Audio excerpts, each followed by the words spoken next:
Class 12 এর রাসায়নিক গতিবিদ্যা বা কেমিক্যাল কাইনেটিক্সের যে অধ্যায়ের সূচনা হয়েছিল আজকে তার তৃতীয় পর্ব। এবং এই পর্বে আমরা মূলত আলোচনা করব ভরক্রিয়া সূত্র এবং বিক্রিয়া হার নিয়ে। তা প্রথমে আমরা আসি, ভরক্রিয়া সূত্র কি? অর্থাৎ স্থির উষ্ণতায় কোনো মুহূর্তে কোনো বিক্রিয়ার বিক্রিয়া হার ওই মুহূর্তে বিক্রিয়াটির সমিত সমীকরণ অনুযায়ী বিক্রিয়কগুলির অনুসংখ্যার ঘাতে উন্নীত সক্রিয় ভরের সমানুপাতিক। এবং সক্রিয় ভর বলতে আমরা মূলত লঘু দ্রবণের ক্ষেত্রে মোলার গারত্ব বা গ্যাসের ক্ষেত্রে মোলার গারত্ব এবং আংশিক চাপের মাধ্যমে বুঝে থাকি।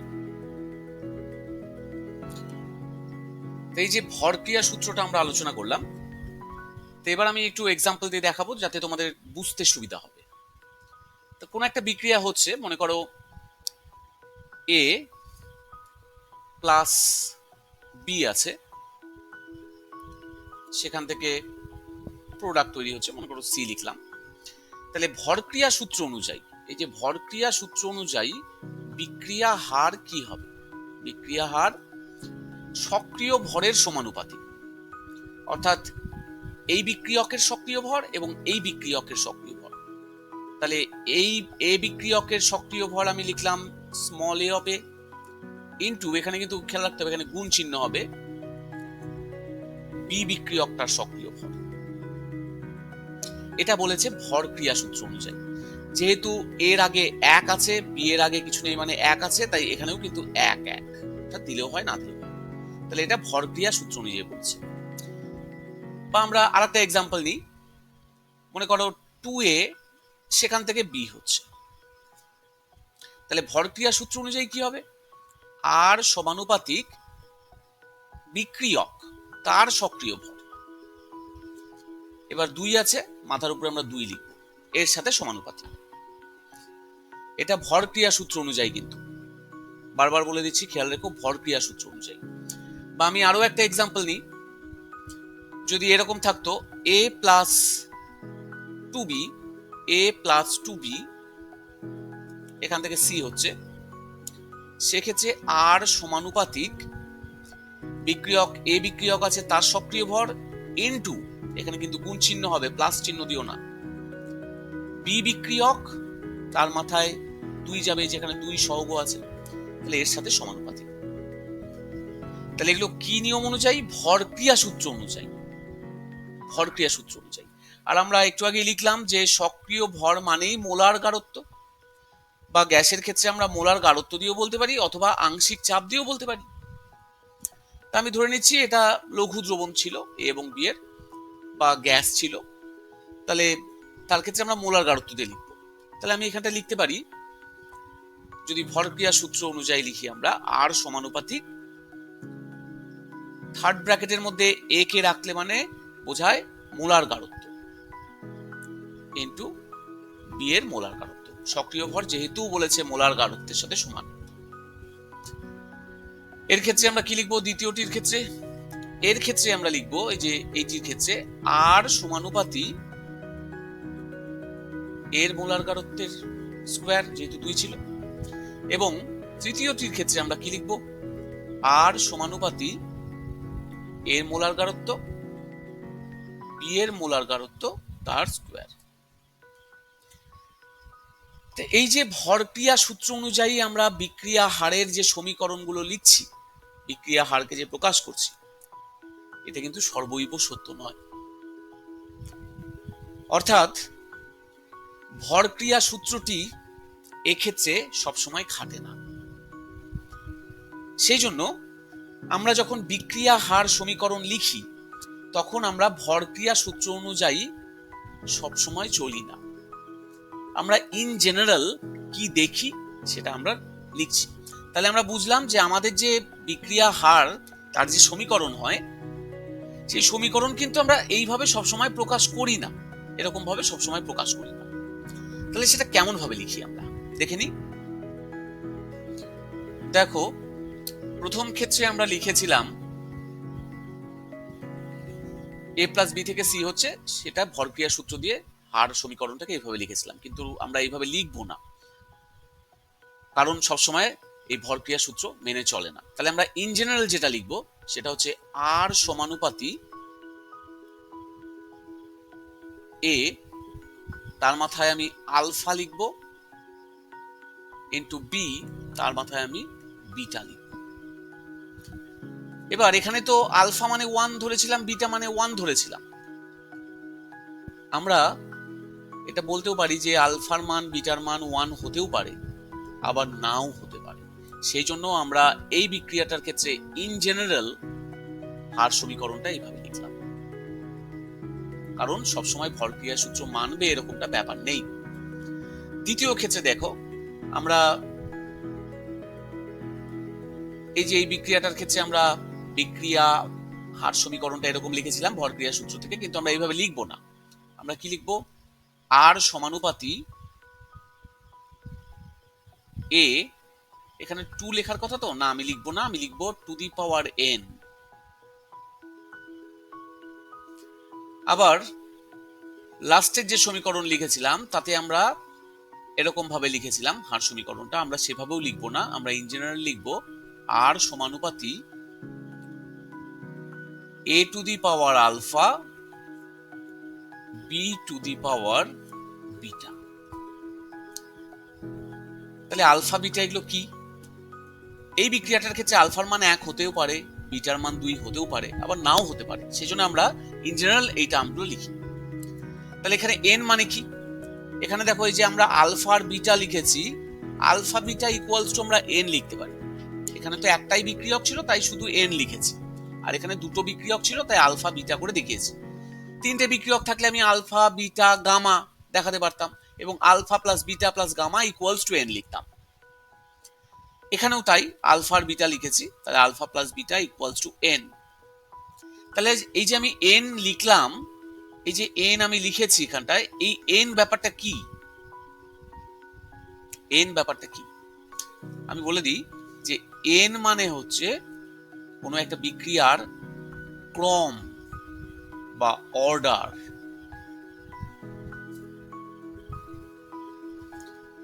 তো এবার আমরা অন্য একটা বিক্রিয়ার এক্সাম্পল দেখিনি।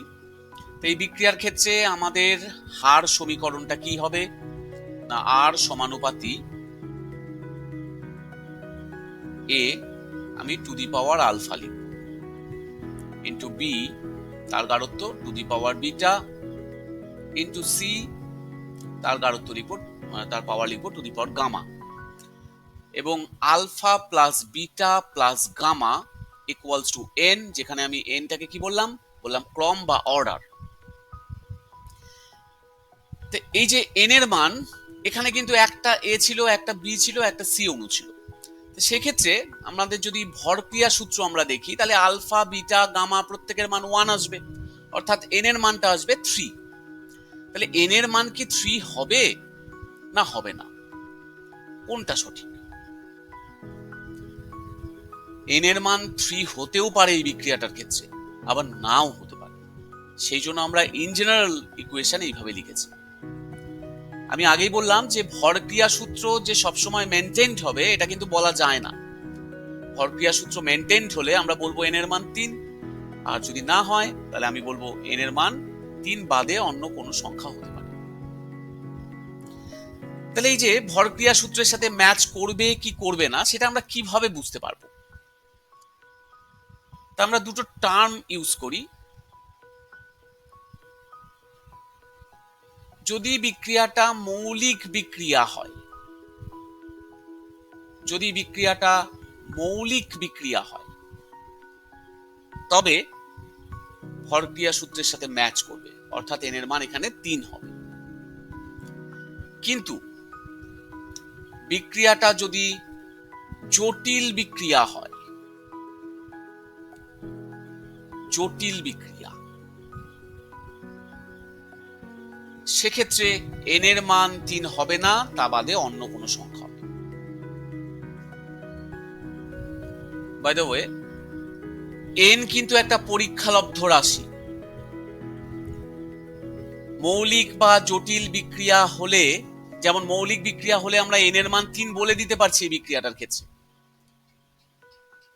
কিন্তু যদি মৌলিক বিক্রিয়া বা জটিল বিক্রিয়ার ক্লু না দেওয়া থাকে, তাহলে আমাদেরকে এন এর মান বের করার জন্য ফুললি এক্সপেরিমেন্ট করতে হবে, ল্যাবরেটরি প্রসিডিওর অ্যাপ্লাই করতে হবে।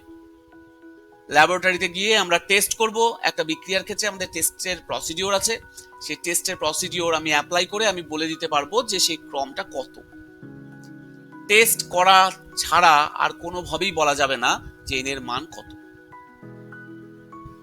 এটা একটা ক্লু দেওয়া আছে, মৌলিক বা জটিল বিক্রিয়া বলে দিলে পরে তখন আমরা বলতে পারবো যে 3 হবে কি হবে না।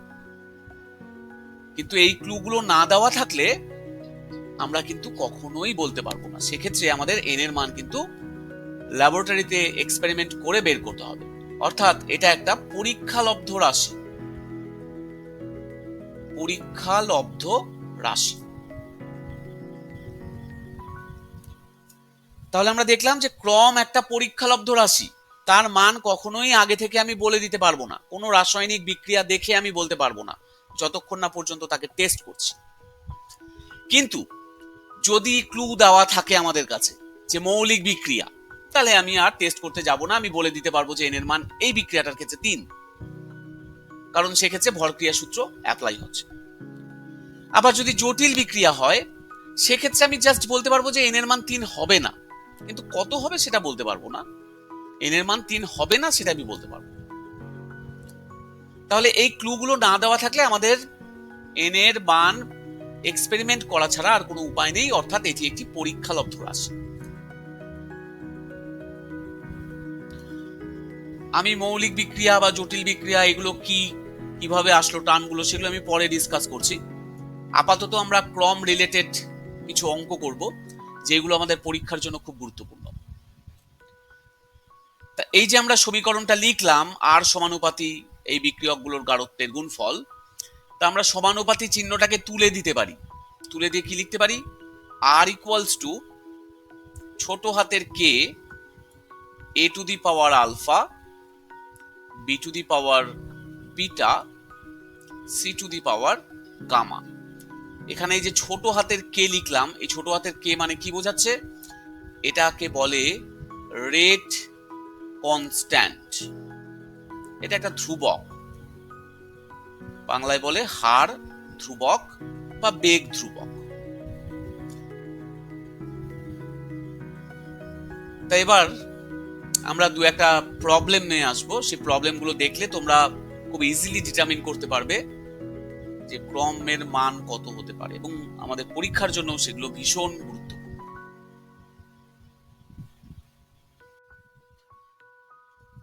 একটি প্রশ্ন এরকম দেওয়া আছে, এ প্লাস বি বিক্রিয়া করে সি তৈরি করছে। বিক্রিয়াটিতে বি এর গাঢ়ত্ব স্থির রেখে এর গাঢ়ত্ব দ্বিগুণ করলে বিক্রিয়া হার 4 গুণ হয়, কিন্তু এর গাঢ়ত্ব স্থির রেখে বি এর গাঢ়ত্ব দ্বিগুণ করলে বিক্রিয়া হার অর্ধেক হয়। বিক্রিয়ার ক্রম, বি এর সাপেক্ষে ক্রম, বিক্রিয়া হার সমীকরণটি লেখো। বিক্রিয়াটি মৌলিক না জটিল বিক্রিয়া? তাহলে এরকম কোশ্চেনের উত্তর আমরা কিভাবে করব একটু দেখি।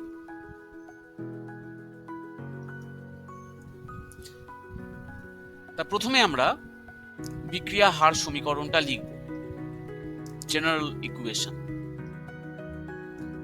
এখানে কিন্তু এর সহগ 1 আছে, তাই বলে আমরা এখানে 1 লিখবো না, কারণ 1 হতেও পারে নাও হতে পারে, সেই জন্য আমি লিখলাম alpha,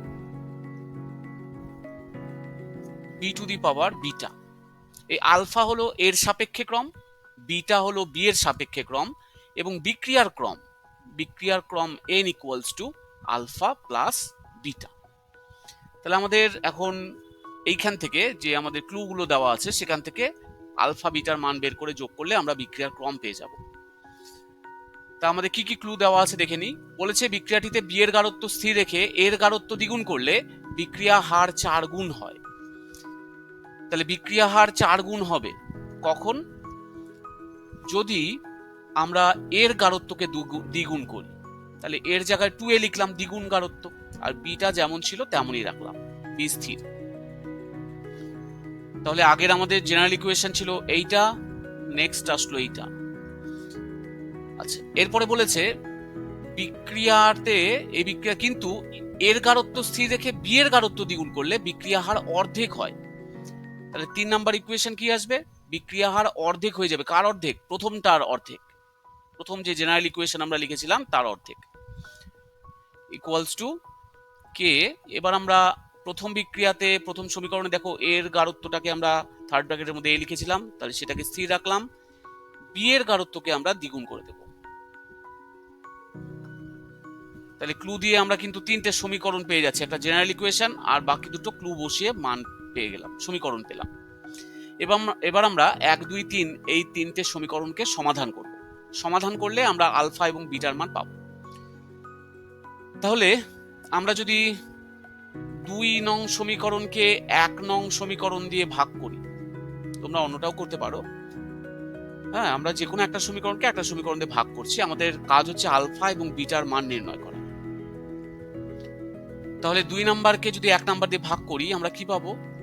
4r divided by r equals to k 2a to the power alpha b to the power beta divided by a to the power alpha b to the power beta।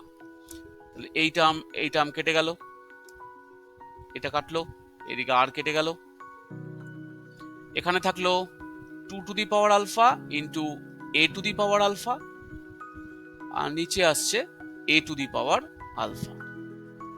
তাহলে a to the power alpha, a to the power alpha কেটে গেল। অতএব আমরা লিখতে পারি 2 to the power alpha equals to 4, অর্থাৎ 2 square. তাহলে কি হবে? 2 to the power alpha এখানে 2 স্কয়ার হয়ে গেছে, তাহলে আলফার মানটা কত? আলফার মানটা 2। তাহলে আমরা কি পাচ্ছি? আমরা পাচ্ছি এর সাপেক্ষে ক্রম, এর সাপেক্ষে ক্রম, অর্থাৎ আলফার মানটা আমরা পেয়ে গেলাম। এবার আমাদেরকে বিটার মান বের করতে হবে। কি করে বের করব?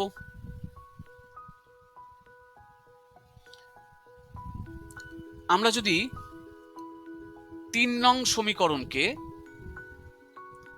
1 নং সমীকরণ দিয়ে ভাগ করি তাহলে আমরা বিটার মান পেতে পারি। দেখো 3 নাম্বার সমীকরণ ছিল r divided by 4, divided by আমরা r লিখলাম, ইকুয়ালস টু এখানে ছিল a তো অপরিবর্তিত ছিল a to the power alpha, আর b এর জায়গায় ছিল 2b two the power beta, নিচে ছিল a to the power alpha b to the power beta. তাহলে আমরা সিমিলারলি একই রকম ভাবে কাটাকাটি করে কি পাচ্ছি? আমরা এখানটায় a to the power alpha চলে যাচ্ছে, কনস্ট্যান্টটা চলে যাচ্ছে, এখান থেকে আমাদের শুধু পড়ে থাকবে দেখো 2 টু দি পাওয়ার বিটা, আর এখান থেকে আমরা যদি আর কে কেটে দিই বা আমরা পাবো 1/4 equals to 2 to the power beta. তাহলে এখান থেকে আমরা পাবো 2 to the power beta equals two 1/4 মানে কি? 2 টু দি পাওয়ার -2। তাহলে 2 টু দি পাওয়ার -2, তাহলে বিটার মান কত? -2। তাহলে আমরা লিখতে পারি বি এর সাপেক্ষে ক্রম, বি যে বিকারকটা ছিল তার সাপেক্ষে ক্রম, বি এর সাপেক্ষে ক্রম ইকুয়ালস টু -2। নেগেটিভও হলো ক্রম, ক্রম পজিটিভ নেগেটিভ ভগ্নাংশ পূর্ণ সংখ্যা সবকিছু হতে পারে। তাহলে আমরা আলফার বিটার মান পেয়ে গেছি। তাহলে আলফা ইকুয়ালস টু 2 ছিল, বিটা ইকুয়ালস টু -2 হলো, তাহলে n কত হবে? 2 - 2 ইকুয়ালস টু 0। তাহলে বিক্রিয়াটির ক্রম কত? বিক্রিয়ার ক্রম 0, বিক্রিয়ার ক্রম 0, মানে এটা একটা শূন্য ক্রমের বিক্রিয়া।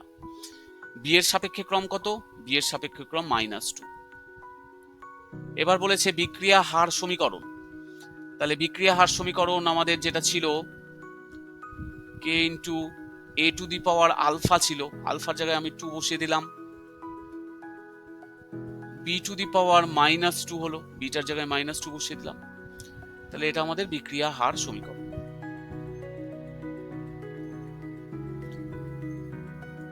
এবার বলেছে বিক্রিয়াটি জটিল না মৌলিক। খেয়াল করে দেখো আমাদের রিয়াকশনটা কি ছিল। আমাদের রিয়াকশনটা ছিল a প্লাস বি থেকে সি হচ্ছে, এর এখানে একটা অণু ধরেছি, বি এর এখানে 1 অণু ধরেছি, তাহলে এখানে দুটো অণু আছে, মানে 1 + 1 2। তাহলে যদি ক্রম 2 আসতো তাহলে কিন্তু আমরা বলতে পারতাম যে বিক্রিয়াটি মৌলিক বিক্রিয়া, কিন্তু ক্রম এসছে তো আমাদের 0, অর্থাৎ এই যে সহগগুলোর যোগফল তার সাথে মেলেনি, মানে ভরক্রিয়া সূত্রকে সাপোর্ট করছে না এই বিক্রিয়াটার যে হার সমীকরণ পেলাম। তাহলে 2 আসার কথা, কিন্তু আমরা 0 পেয়েছি। তাহলে সহগের যোগফলের সাথে যেহেতু মেলেনি, আমরা বলবো যে অতএব বিক্রিয়াটি জটিল বিক্রিয়া। যদি মিলে যেত তাহলে আমরা মৌলিক বিক্রিয়া বলতে পারতাম। তাহলে বোঝা গেল কিভাবে আমরা সলভ করব। তো এবার আমরা পরবর্তী প্রবলেমে চলে এসেছি।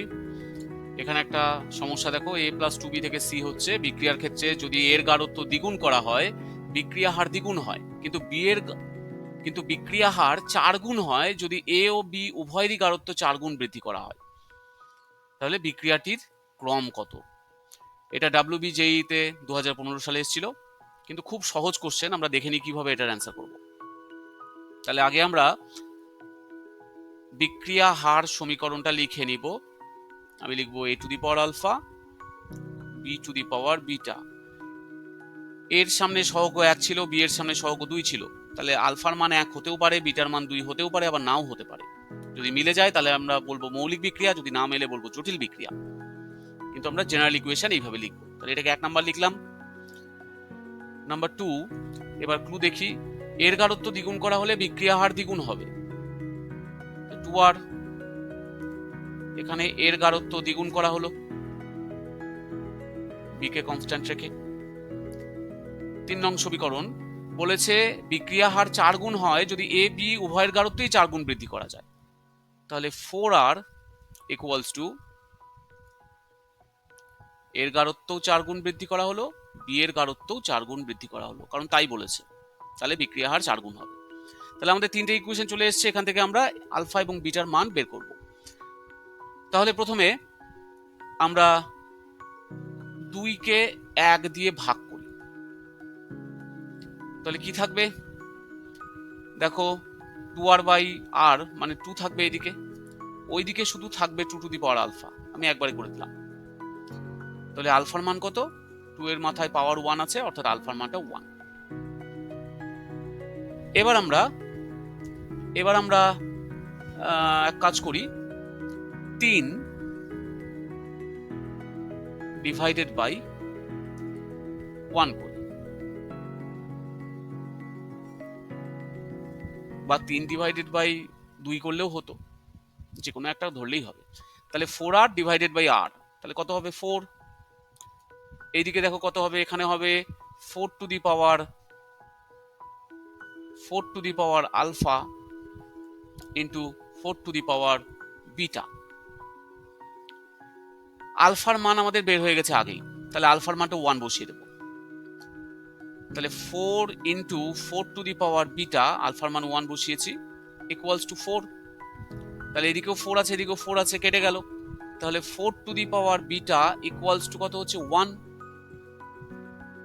তাহলে 1 মানে কি, 4 টু দি পাওয়ার 0 আমরা লিখতে পারি।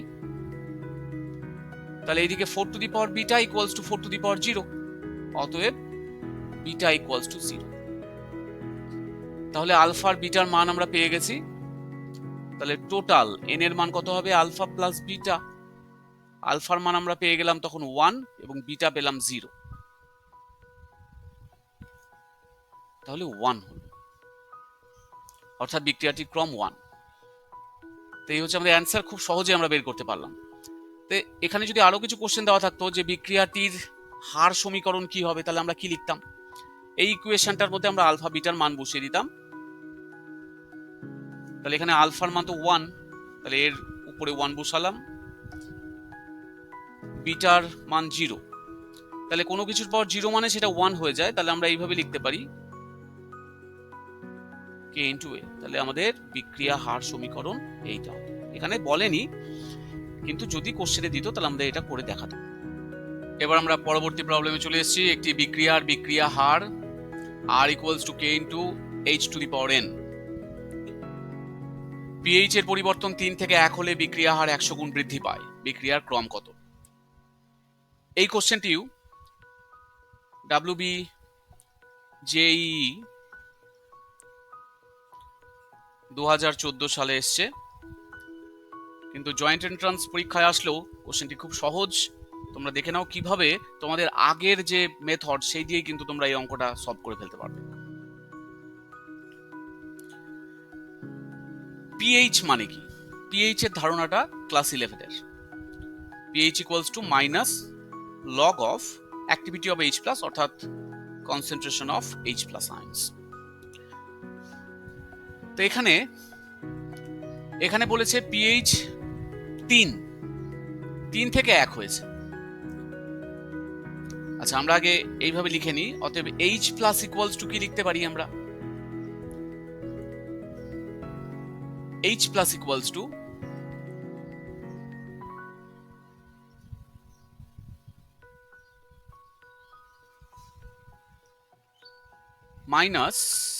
মাইনাস হবে না, 10 two the power minus pH.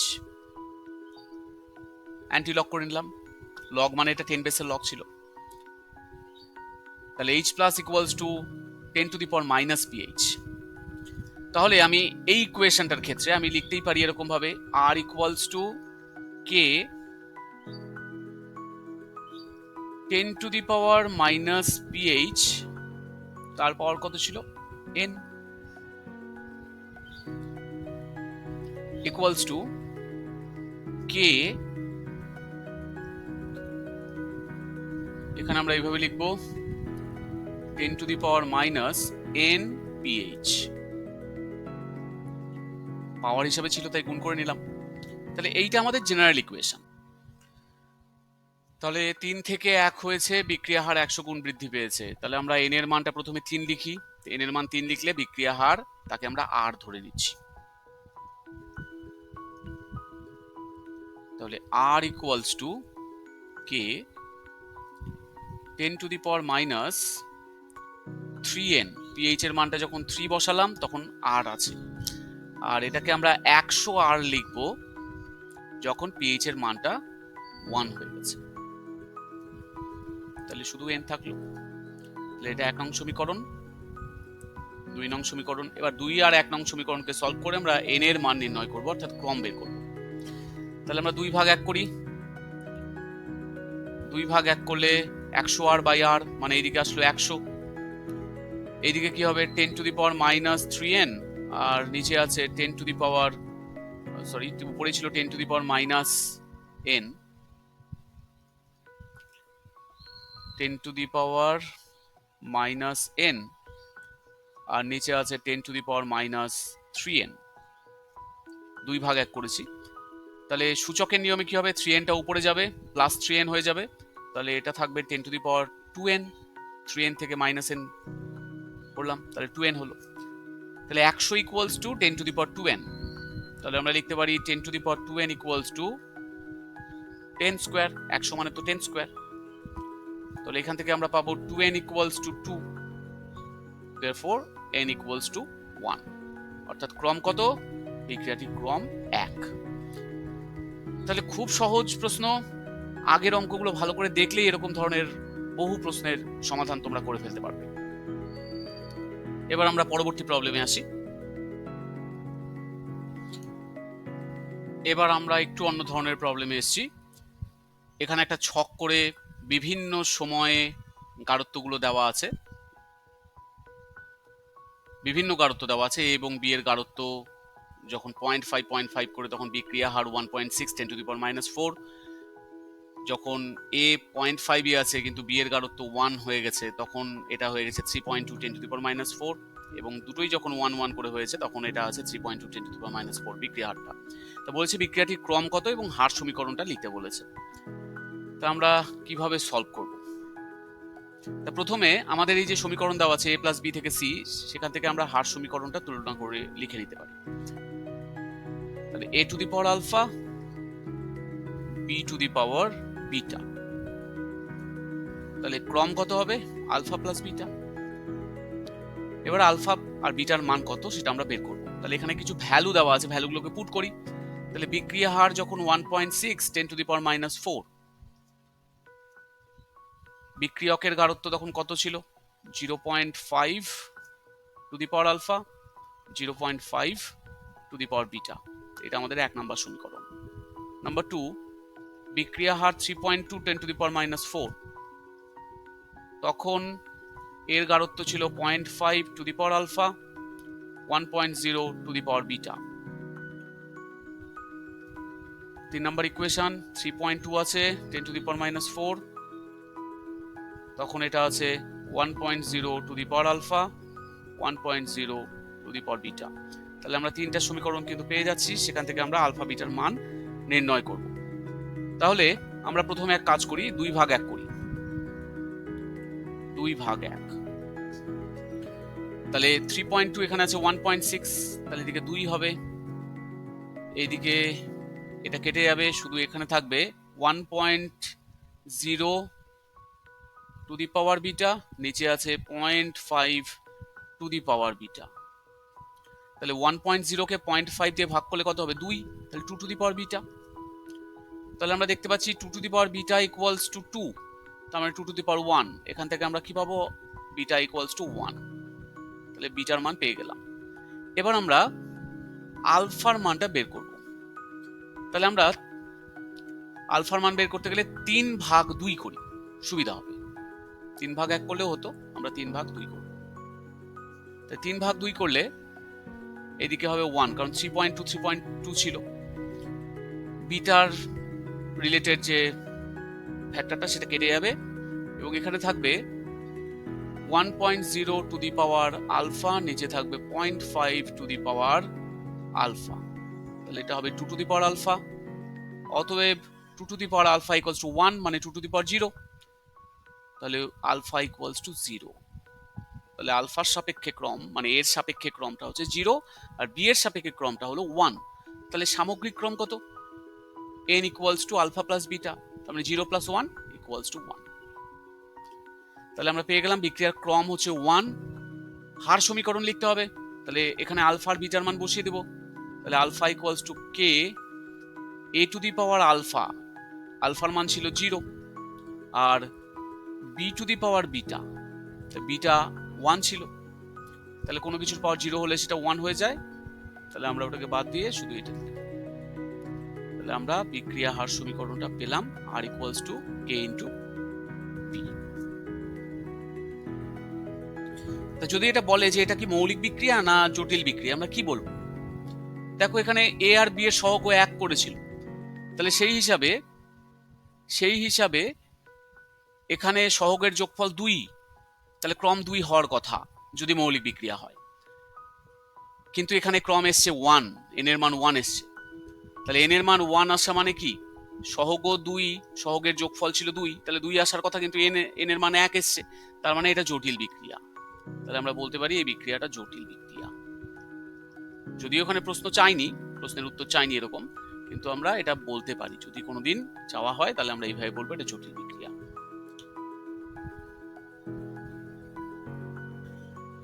আজকের ভিডিও এইটুকুই, তোমরা দেখতে থাকো। পরবর্তী ভিডিওগুলোতে আমরা আরো পরবর্তী যে সমস্যা রয়েছে এবং রাসায়নিক গতিবিদ্যার যে অবশিষ্ট অংশ রয়েছে সেগুলো নিয়ে আলোচনা করব।